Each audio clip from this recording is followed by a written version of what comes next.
All right, hey y'all, this is 1405, chapter 5, homework help. This is one of those chapters where there's so much going on, it's kind of good to sit down and maybe go over it all together. So that's what we're gonna do. So question number 1 says, one term in a balanced chemical equation contained the coefficient 11 in front of this formula. So in a balanced chemical equation, it's saying that you had something that's like blah, blah, blah, plus blah, blah, blah, yields 11 Al2 SO4 3 plus blah, blah, blah is essentially all it's saying. And it's like, hey, if you were to balance this reaction, how many aluminums would there be? How many sulfurs would there be? How many oxygens would there be? And that's what the question is asking. So if I ask, well, actually, before we get anywhere, let's break down what this thing means. We should already have a good idea because we've learned naming, but nevertheless, when we have a 2 after that, that means that there's 2 aluminums. So this thing looks something like this, got 2 aluminums, and then this 3 with this in parentheses mean there's 3 sulfates. Each sulfate is a sulfur with 4 oxygens. So there's 3 of these sulfurs with 4 oxygens on them.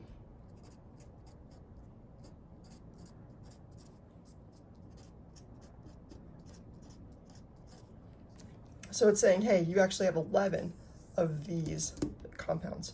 So how many of each type of atoms does this represent? Well, for aluminum, we have 11 times 2 is 22. For the sulfur, it's saying that we have 3 sulfurs for each one of these molecules, but we have 11 of them, so we must have 33, in other words, 3 times 11. And then last but not least, for the oxygen, we know we have 12 total oxygens because if you added these up, there's 12, and then there's 11 of those again. So 12 times 11 is 132, I think. So these are the answers that we are looking for each of those things. All right, the next question says, balance the following reaction.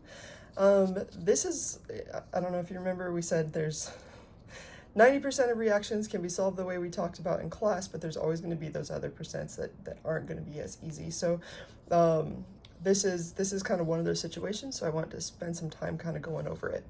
Let's pull this down a little bit so you can see better. Okay, so normally when we balance a reaction, we want to do the things that are alone last, right? So we want to do that one last or that one last because those are alone. But if you look at the reaction, or because we want to do those last, that means we want to do hydrogen. But if you look at the reaction, there's 2 hydrogen here and 2 hydrogen there, so we can't start with hydrogen, which means we have to start with the point of difference. There's also only 1 sulfur and 1 sulfur, so we have no choice. We have to start with oxygen here, and we're going to want to get. Actually, let's go ahead and do this. So on our left-hand side over here, we have 2 from this one, and only 1 from that one. And on this side, we have 4. So we want a total of 4 over here. But the only way, or probably the easiest, most straightforward way to do that is to put a 2 in front of this, because then that will give us 2 oxygen over here. Now we have 2 from this one and 2 from this, which is a total of 4, right? So now we have 4 on the left-hand side. All right, and that was kind of a big deal. Once we did that, though, we changed the number of hydrogens, right? So when we go to do hydrogen, on our left-hand side, we have 4, but on our right-hand side, we only have 2. We know 4 divided by 2 is 2, so we have to put 2 there. But that should ring some alarm bells because we just changed the number of sulfur and the number of oxygen, right? So let's go ahead and do sulfur because we can, but we could have also gone and done oxygen again right now. But sulfur is kind of straightforward because I see on the left-hand side we have 1. On the right-hand side now we have 2 times that 1, which is 2. So 2 divided by 1 is 2, so we'd put a 2 in front of that sulfur. Okay, now we have the right number of sulfurs, but let's not forget we changed the number of oxygens over here. Remember, on our left-hand side it was broken up, right? We had 2 and then 2. But on our right-hand side here, we have a total of 8.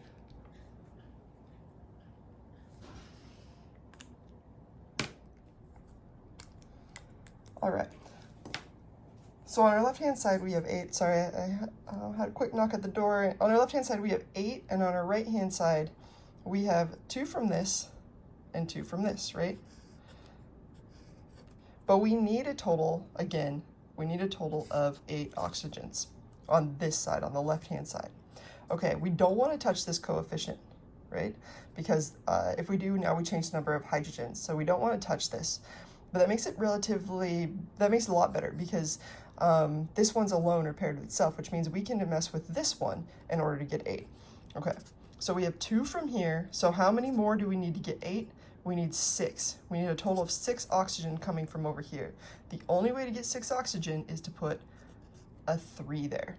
And now that gives us 6 oxygen from here plus 2 from there for a total of 8.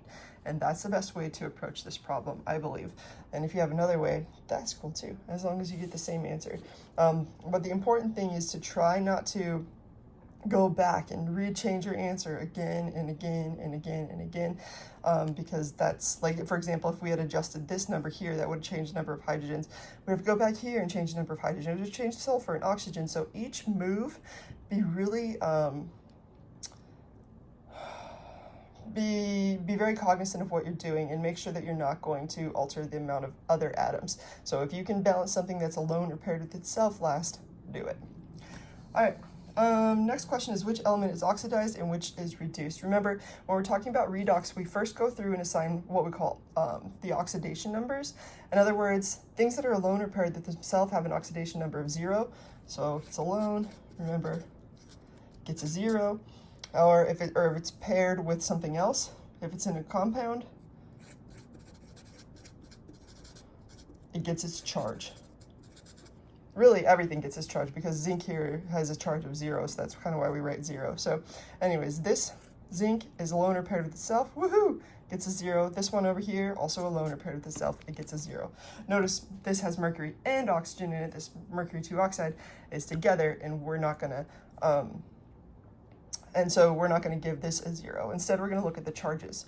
Well, remember on the periodic table, the charges are 1 plus, 2 plus, 3 plus, 4 plus or minus, 3 minus, 2 minus, 1 minus, and 0. Okay, and if we look at oxygen here, it's in the 2 minus column, which means it's going to have an oxidation number of -2. So oxygen's -2, this oxygen's -2. Zinc, if you remember, is part of this triangle with the sound effects and everything. This has a +2 charge, which means its oxidation number will be 2 positive. And this mercury, of course, has to be 2 positive to cancel out that 2 negative. And that's how we'd go through and assign the charges. Now, if you look, oxygen was -2 over here. It's also -2 over there. It didn't change, so we don't really care about oxygen. What we are looking for is the changes from the left to the right-hand side. Okay, zinc, for example, went from 0 to 2 positive, and mercury went from 2 positive down to 0. So again, zinc went from 0 to 2 plus, mercury went from 2 plus down to 0. Which one went down? That would be mercury. That means mercury was the one that was reduced. You could write Hg, some people might write Hg2 plus was the thing that was reduced. It depends if they ask if they ask the element or ion, how that question will go, but I don't think they'll have both answer choices. And then which one was oxidized is the zinc, that's the one that went up. So oxidation goes up, reduction goes down, and that's kind of how we can figure this out relatively quickly. All right, excuse me. So let's move on to this one. I'm gonna grab a blank piece of paper for this so I can make sure that we're comfortable with this part. All right, when we talk about the mole, there are a few things that we have to remember. Remember, we go from grams to mole to molecule to atom, and we can go back. And in order to do these, we use the following conversions. If we're going between grams and moles, we need the molar mass in grams per mole. This is the molar mass. It's from the periodic table. So you add up the masses of everything in a particular molecule that you're talking about from the periodic table. Okay, if we're going from mole to molecule, remember we need the relationship between those two things.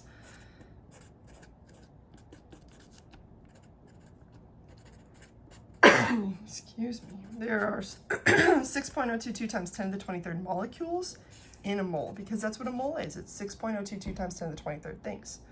And last but not least, if we're going from molecule to atom, we're looking at the number of atoms per molecule. Remember, on that note sheet, I accidentally wrote mole here. It's like the worst thing I could have done. So make sure you're paying attention if you have one of the older worksheets that it says molecule there.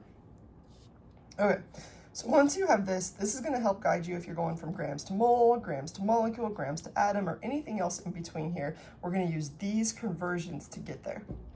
All right, so it says, how many moles of water contain 4.85 molecules? In other words, we're going from molecule to mole. So from molecule to mole, the only conversion we need is this one. We don't need this, we don't need that. We just need one conversion, which is this one. So let's start with what we got. 4.85 times 10 to the 26 molecules.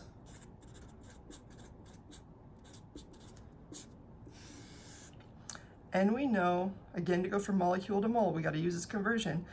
If this is molecule, we have to use the molecule portion of this down here.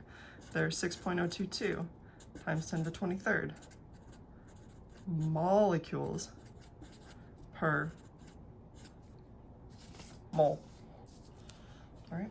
I want you to make sure you bust out your calculator and do this, because the most common issue that people have is that they don't put this in parentheses, or you don't know how to do this specifically in your calculator, and that's really going to throw things off. So mess with it until you get the right answer.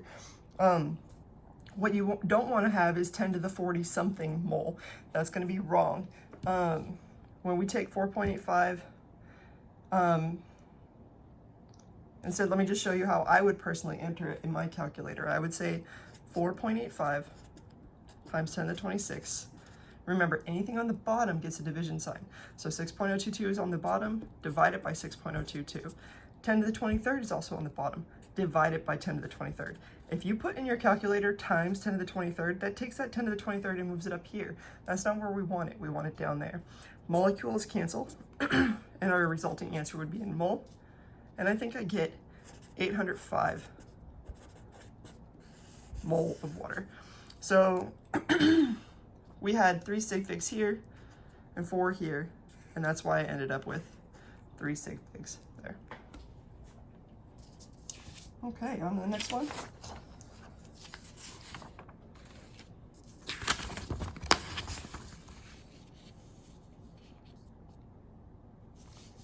Okay, number 5 says, how many moles are contained in that many aspirin? So we're talking about the mole again, so we're going to use this.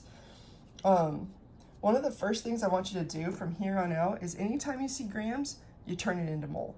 And the way we do that is by dividing by the molar mass. Or you can use this conversion, which will give you the exact same reasoning. So the problem is we have 0.184 grams. We're turning it to moles, which means we need the molar mass in grams per mole. Again, we're going from grams to mole, so we need this from the periodic table. I will pretty much always give it to you, but I think because it's all new, they want you to have some extra practice in calculating it. Okay, so if we go to the periodic table, what this is telling us is that we have 9 carbons, 8 hydrogens, and 4 oxygens. So we'll have 9 times the mass of carbon, plus 8 times the mass of hydrogen, plus 4 times the mass of oxygen. Let's go figure out what these masses are. All right, so carbon is 12.01. Remember, you can always use 2 decimals except for with hydrogen. So 12.01 grams per mole. Hydrogen is the one exception where I want you to use 3 decimal places. 1.008 grams per mole. And oxygen is 16.00 grams per mole. All right, when you go to add them up, I think you get like 108.9 here. This would be 8.064, and this would be 64. And you add them all up, So equals. I guess I think I could fit it 108.09, 8.064, and 64.00, and you add them up and you should get 180.15 grams per mole. What that does is that gives us this conversion here. So now we know that this number right here is 180.15 grams per mole. So now the two things that we have is this 0.184 grams and 180.15 grams per mole. And we need to put them together. We know if this is grams, we must put grams here. And we're left up top with mole.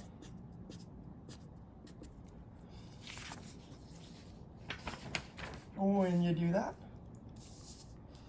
you should, I think, get 0.00102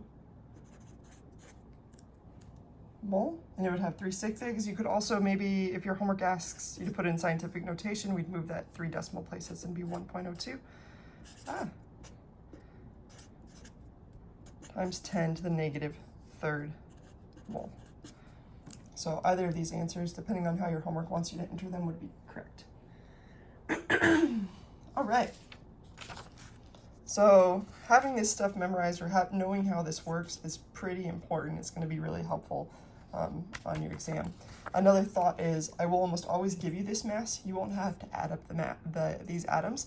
And when I do, anytime you come across something with grams in the problem, you just immediately convert it to moles. So in other words, you just divide it by the molar mass that I give you, and that will put it into moles almost immediately. It's going to be a lot easier. All right, number 6, what is the mass of calcium nitrate?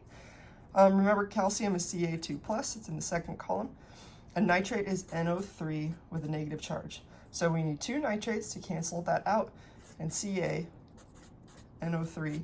2 is calcium nitrate. So it wants to know the molar mass. In other words, it's kind of the same thing we did up here. If we look at calcium,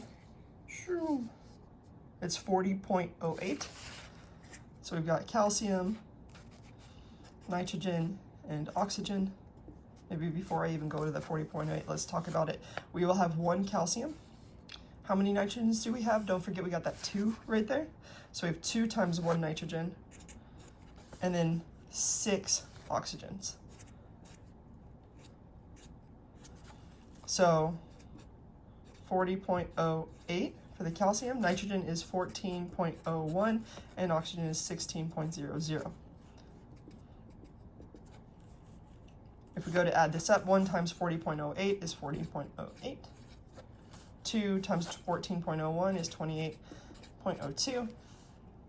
And 6 times 16 is 96.00. So when you add them up, I get an answer of 172.10 grams per mole.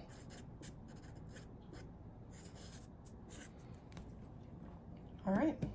And last but not least is this thingamabobber. We're talking stoichiometry. It says, using the balanced equation, answer the following question. So we've got glucose that's converting to ethanol and 2 CO2s. And the question is, how many grams of CO2 are formed from 0.4 mole of glucose? Okay, so when you come across these questions, first, give yourself some space or rewrite the reaction. Then always find out what your question mark's gonna be. It says, how many grams of CO2? CO2 is over here. That's going to be our question mark, and we want our answers in grams, right? And then it says, are formed from 0.4 mole of glucose. That means we know this number over here is 0.40 mole. Remember, we can only ever write moles. If they give you grams, you first have to turn it into moles by dividing by the molar mass. If they didn't give you grams, they gave you moles. They were being pretty kind. Okay, so let's go ahead and start off with what we got. There is no limiting reactant. So we just start with this 1, C6H12O6. I gave myself lots of room there, huh? Yeah. So we got that many moles of glucose. If that's mole of glucose, what has to go down here? Mole of glucose with its coefficient, which happens to be 1. For every 1 mole of this glucose, we get, that's when we go to look at our question mark over here, we get 2 mole of CO2. Okay, now we could stop here and that would tell us mole of CO2, but was that the question? The question was in grams, but that's okay because we know how to go from mole to gram. If going from gram to mole is dividing by molar mass, going from mole to gram is multiplying by molar mass. Of course, we're still going to have to find the molar mass, and anytime you come across anything that asks for grams or gives you grams, you are going to have to find the molar mass because the only way to get out of grams is to use the molar mass. So we're in mole CO2 right now, and we need to find, again, go to grams by multiplying by the molar mass. We need to find the molar mass of CO2. We know there's 1 carbon and 2 oxygens. Each carbon is 12.01 grams per mole. Each oxygen is 16.00 grams per mole. So 12.01 plus 32.00 gives me a total of 44.01 grams per mole. In other words, that's the molar mass of CO2. So we figured out how many moles of CO2 we would make, but that wasn't the question, it was grams. How many grams of CO2 we can make. So we can actually continue on and say a mole of CO2 has a mass of 44.01 grams. And again, just multiply by the molar mass. You could have also done this separately if it made you more comfortable and just figured out the moles and then done the conversion to grams, but you can do it in one fell swoop as well. All right, in other words, when I go to write this out, moles cancel, moles of that cancel, I'm left with only grams of CO2. If I were to put it in my calculator, this is how I'd do it. 4.0 times 2 times 44.01. Don't forget these 2 are infinite. This has 2 sig figs, and this has 4. So our final answer should have 2 sig figs. This gives me an answer of 35.21 grams with 35 grams with 2 sig figs. All right, y'all, I hope that helps you with your homework, and you have a great day.